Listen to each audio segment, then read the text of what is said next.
नमस्कार, मैं हूं रंजीत झा और आप देख रहे हैं बिफोरप्रिंट.इन। हमारे साथ हैं पॉलिटिकल एनालिस्ट और senior journalist Hemant Kumar. Sir, आपका बहुत बहुत स्वागत है। धन्यवाद। बिहार विधानसभा चुनाव को लेकर आज बिहार में सियासी गहमा गहमी काफ़ी तेज दिखी। राबड़ी आवास हो या सीएम आवास हो, हर ओर उम्मीदवारों की भीड़ देखने को मिली। सब लोग सिंबल को लेकर लाइन में लगे थे और प्रदर्शन भी कहीं चल रहा था तो कहीं लोग नारे भी लगा रहे थे। खैर, ये सब चीज़ें तो आप लगातार देख रहे हैं, लेकिन आज हम एक ऐसी खबर बताने जा रहे हैं जो बिहार की सियासत में बवाली जैसा है। मतलब कि बवाल मच सकता है। अगर यह खबर आप भी जानेंगे तो चौंक भी सकते हैं। हम बात कर रहे हैं सत्ताधारी दल जदयू के अंदर चल रहे सियासी उथल पुथल में ऐसी क्या खबर है जिसे हम भी जानना चाह रहे हैं और आप भी जरूर जानेंगे तो आप भी सोच में पड़ जाएंगे आखिर जदयू में यह क्या हो रहा है। ये खबर हमने साझा करने, हमें बताने के लिए हमारे साथ हैं हेमंत कुमार। सर, ऐसी क्या घटना है, सीधे सीधे आपसे जानना चाहेंगे कि जो सियासत में बवाल मचाने वाला है।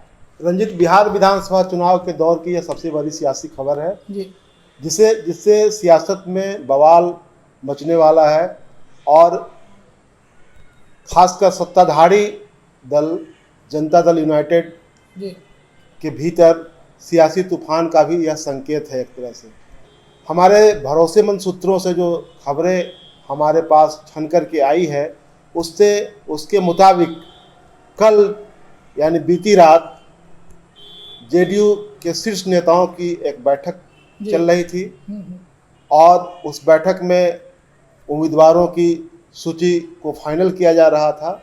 उस दौरान जनता दल यूनाइटेड के एक बड़े नेता विजेंद्र यादव को बुलाया गया।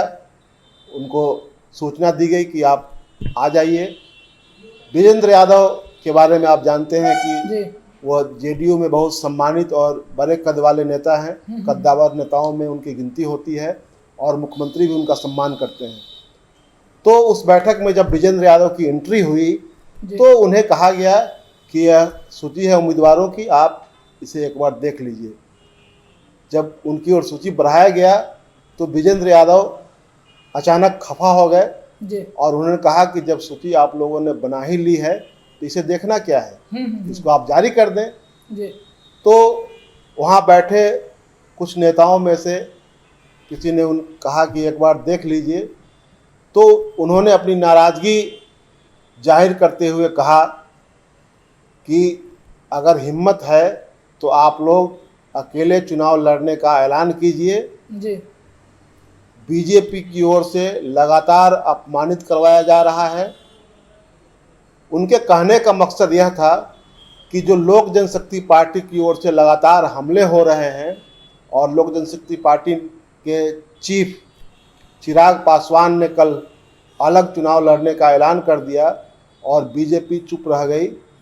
तो इसको उन्होंने माना, उनका कहना था कि हमारा अपमान हो रहा है और आप लोग लगातार अपमान बर्दाश्त कर रहे हैं, आप लोग मौन हैं। और इसको लेकर के उन्होंने कहा कि बीजेपी की ओर से चिराग पासवान या एलजेपी के नेताओं को चुप कराने की कोई कोशिश नहीं हो रही है और हमले लगातार हो रहे हैं। और एक तरह से निर्णायक हमला कल हुआ जब उन्होंने ऐलान कर दिया कि हम अकेले चुनाव लड़ेंगे। तो विजेंद्र यादव का यह गुस्सा वहाँ जब प्रकट हुआ तो बाकी के नेता स्तब्ध रह गए, सन्न रह गए और वहाँ बैठे एक नेता ने उन पर कुछ चुटकी लेने की कोशिश की तो वह और भड़क गए और उन्होंने कहा कि आपको पता है कि मैं आपके टिकट पर और आपके रहमो करम पर जीत करके नहीं आता हूँ और आप मुझे जॉर्ज फर्नांडिस और शरद यादव न समझें। तो इससे वहाँ और एक तरह से स्तब्ध रह गए बाकी जो नेता वहाँ बैठे हुए थे और विजेंद्र यादव को मनाने, उनको समझाने की कोशिश होती रही, लेकिन उन्होंने अपनी बात जारी रखी और उन दो नेताओं, खास करके दो नेताओं की ओर इशारा करते हुए उन्होंने कहा कि आप दोनों के बारे में बाहर क्या कहा जाता है यह पता है आपको? आपके बारे में कहा जाता है कि आप लोग जेडीयू में बीजेपी के लिए काम करते हैं। अच्छा। इससे और स्थिति वहाँ भड़क गई और जो पार्टी के शीर्ष नेता है वह मूक दर्शक बने हुए थे, चुपचाप बात सुन रहे थे और बाकी जो और नेता थे उनको मनाने की कोशिश कर रहे थे, लेकिन विजेंद्र यादव लगातार अपनी बात रख रहे थे। और विजेंद्र यादव जब बोलते हैं तो आपको ये आप जानते होंगे कि विजेंद्र यादव कोसी के बड़े नेता हैं। कोसी के ही नहीं बल्कि पार्टी में भी उनका कद बड़ा है और कोसी इलाके में उनकी बात सुनी जाती है। तो यह जो पूरा घटनाक्रम है यह पार्टी में कहीं न कहीं से बड़े सियासी बवाल का संकेत दे रहा है। और ख़ास करके ऐसे समय में जब कल चिराग पासवान ने ऐलान किया अकेले लड़ने का, तो कायदे से कहा जाए तो व्यवहारिक रूप से तो एनडीए कल टूट गया जी। जब उन्होंने नारा दिया कि बीजेपी और एलजेपी की सरकार बनेगी और हम अकेले चुनाव लड़ेंगे और जेडीयू के खिलाफ उम्मीदवार उतारेंगे जी। और आज तो एक उनकी चिट्ठी भी सामने आ गई है जिसमें उन्होंने कहा है कि जेडीयू के उम्मीदवारों को वोट देना अपने बच्चों को पलायन करने के लिए मजबूर करना है। तो पूरा जो घटनाक्रम है वह कहीं ना कहीं से वह बीजेपी और एलजेपी पर बीजेपी पर जो आरोप लग रहा है कि बीजेपी के जरिए बीजेपी लोजपा के जरिए चिराग पासवान के जरिए हमले करवा रही है नीतीश कुमार के खिलाफ, तो उसका एक तरह से विजेंद्र यादव के जरिए वहाँ प्रकटीकरण हुआ। तो सर इसमें एक चीज़ ये देखा जाए कि जिस लिस्ट की आप बात कर रहे थे कि विजेंद्र यादव देखने के बाद भड़क उठे, तो क्या कहीं ना कहीं विजेंद्र यादव का जो नाराजगी रही, क्या यही कारण तो नहीं रहा कि वह लिस्ट सामने आज मीडिया के नहीं आई, वह जारी नहीं की गई? ये भी हो सकता है। लिस्ट तो एक इस पूरे प्रकरण में एक छोटा सा मसला है। मसला ये है कि उन्होंने जो मुद्दा उठाया कि बीजेपी के इशारे पर हमें अपमानित कराया जा रहा है और आप लोग मौन हैं, आप लोग कुछ कह नहीं रहे हैं, और उन्होंने चुनौती दी कि अगर आप में हिम्मत है तो अकेले चुनाव लड़ने का ऐलान कीजिए, क्योंकि अब बहुत हो गया, अपमान अब बर्दाश्त करने की स्थिति नहीं है। तो यह जो चुनौती उन्होंने पेश की और अपने मन का दर्द जो बताया वहाँ, तो कहीं ना कहीं से सियासी बवाल मचने वाला है और यह बात वहीं रुकेगी नहीं, बात आगे जाएगी। क्योंकि जब पार्टी का एक बड़ा नेता इस तरह की बात कह रहा है, और हकीकत में सामने बात यही आ रही है कि एक एनडीए का एक पार्टनर दूसरे पार्टनर के खिलाफ चुनाव लड़ने का ऐलान करता है, उसके नेता की आलोचना करता है, उस पर लगातार राजनीतिक हमले करता है, और अब कह रहा है कि अगर उनके उम्मीदवार को वोट दिया गया तो बच्चों को पलायन करने के लिए मजबूर किया जाएगा। तो ये पूरा सिनारियो जो है, पूरा घटनाक्रम जो है, यह बता रहा है कि जेडीयू के भीतर एक असंतोष पनप रहा है, खासकर लोक जनशक्ति पार्टी की ओर से हो रहे हमले और बीजेपी की चुप्पी को देखते हुए। अच्छा सर, इसमें एक चीज़ और देखा जाए, जो लोजपा के कंधे पर भाजपा द्वारा बंदूक चलाए जाने का आरोप जो है अभी लग रहा है, खुलेआम ये चीज़ लोग देख भी रहे हैं। लेकिन अगर एनडीए की हम बात कर लें तो एनडीए में भी ये सहमति अगर बन गई थी भाजपा और जदयू के बीच, वो भी बात सामने क्यों नहीं आई कि हम लोग सहमति बन गई 121 122 वाली? नहीं हुआ, सीधे सीधे यह कह दिया गया कि सीएम आवास पे अब कैंडिडेट पहुंच रहे हैं, उन्हें सिंबल दिया जा रहा है। तो ये अंतिम समय में अचानक से सिर्फ सिंबल बांट देना, लिस्ट नहीं बताना, तो क्या जदयू के अंदर बड़े संग्राम से बचने के लिए क्या ये टॉप जो लीडरशिप है जदयू का, उसने यह फैसला लिया कि हम सिंबल बस देते जा रहे हैं, लिस्ट पूरा हम जारी इसलिए नहीं करेंगे क्योंकि ये देखने के बाद हो सकता है कि सियासी संग्राम शुरू हो जाए अंदर में ही जदयू के, क्योंकि जब विजेंद्र यादव तो नाराज हो ही चुके हैं। एक तो ये फेज वाइज टिकट बांट रहे हैं। हाँ, फिर भी 71 सीटों की बात है सर। हाँ, 71 सीटों की है, और उसमें ये भी है कि आप सही कह रहे हैं कि संग्राम, ये एक बवाल मचने का जो ये खतरा होता है उसको रोकने की कोशिश की जा रही है। लेकिन एक गौर करने वाली बात यह है कि फर्स्ट फेज का नामांकन शुरू हो गया, 8 तारीख को नामांकन की अंतिम तिथि है। तो अब तक यूनाइटेडली ये लोग अभी तक सामने नहीं आए हैं। पिछले लोकसभा चुनाव में इन लोगों ने एक साथ सूची जारी की थी, ये ऐसा नहीं हो रहा है। तो मुझे लगता है कि कल जो एलजेपी की ओर से जो घोषणा की गई, चिराग पासवान ने अलग अकेले चुनाव लड़ने का ऐलान किया, बीजेपी एलजेपी सरकार का ऐलान किया, तो इससे जेडीयू को एक सेटबैक लगा, जेडीयू बैकफुट पर आ गई। उसके और नेता, उसके किसी तमाम प्रवक्ता जो है सफाई दे रहे हैं कि इसके पीछे बीजेपी नहीं है जी।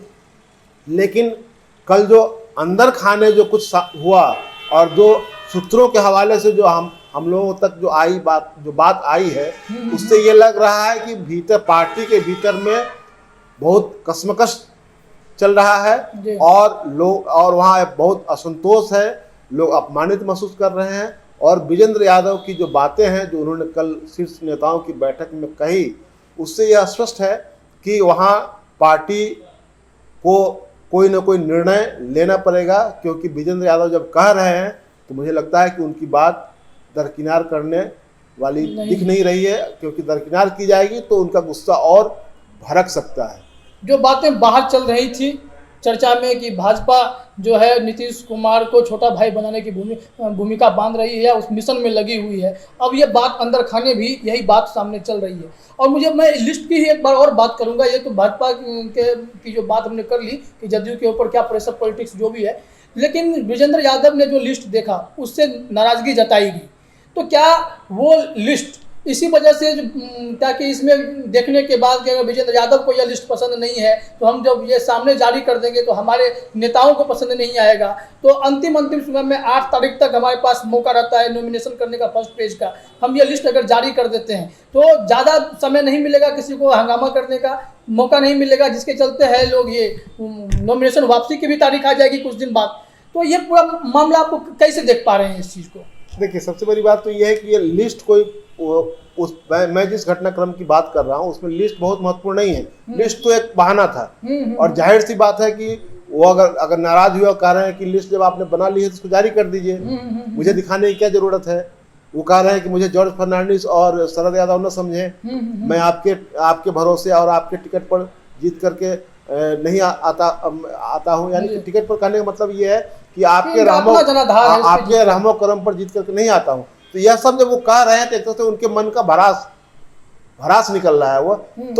वो सूची तो एक तरह से हाँ, सूची ने कही है कि आग में घी का काम किया। हाँ, बिल्कुल। क्योंकि जब वो जरिया बना जिसके देखने के बाद वो गुस्सा हुए तो ये जाहिर सी बात है कि जब आपके वो शीर्ष नेताओं की मंडली में शामिल हैं, आपके कद्दावर नेताओं में गिने जाते हैं, तो जो सूची बनी वो उनकी राय शुमारी नहीं, मतलब उसमें उनकी राय नहीं ली गई।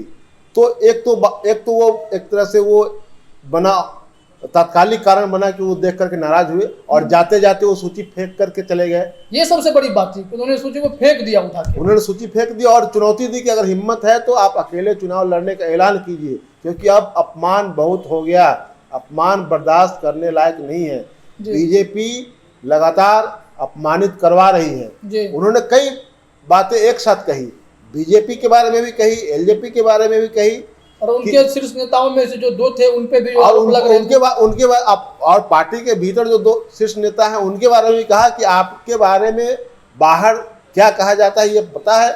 और मैं यह कहूँ कि उन्होंने जो कुछ ऐसी बातें कही जो हम यहाँ इस पर कैमरे के सामने उस पर चर्चा नहीं कर सकते हैं, लेकिन मोटा मोटी उन्होंने कहा कि आपके बारे में ये कहा जाता है कि आप जेडीयू के भीतर बीजेपी के लिए काम करते हैं। जी, तो कहीं सब तो उन्होंने दूसरे इस्तेमाल किए, लेकिन मैं उसको दूसरे ढंग से कह रहा हूँ। तो कहने का मतलब ये है कि सूची तो एक तरह से वो तात्कालिक कारण बना, लेकिन उनके मन में जो बात चल रही थी और कल जो एलजेपी जिस रूप में और चिराग पासवान जिस रूप में ऐलान करके चले गए, तो उससे उनके मन में जो गुबार था वह उस समय उस विस्फोट हो गया उसका वहाँ। जी, तो अभी आप समझ रहे थे कि जदयू के अंदर ही सियासी संग्राम छिड़ा हुआ है। जो टॉप लीडरशिप है उसमें एक सदस्य ऐसे नाराज होते हैं, और नाराज जब होते हैं तो उस टॉप लीडरशिप के सामने एक एक बात कहते चले जाते हैं। ऐसा लगता है कि उनकी धज्जियां उड़ाई जा रही हैं। एक एक सच्चाई जो बाहर चल रही है, जो अंदर की बातें, सब कुछ खुल के सामने जाती है। ये जानकारी हमें सूत्रों के हवाले से मिली,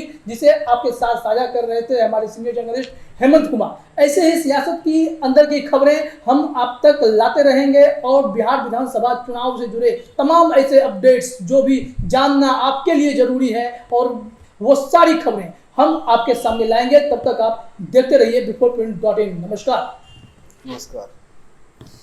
चला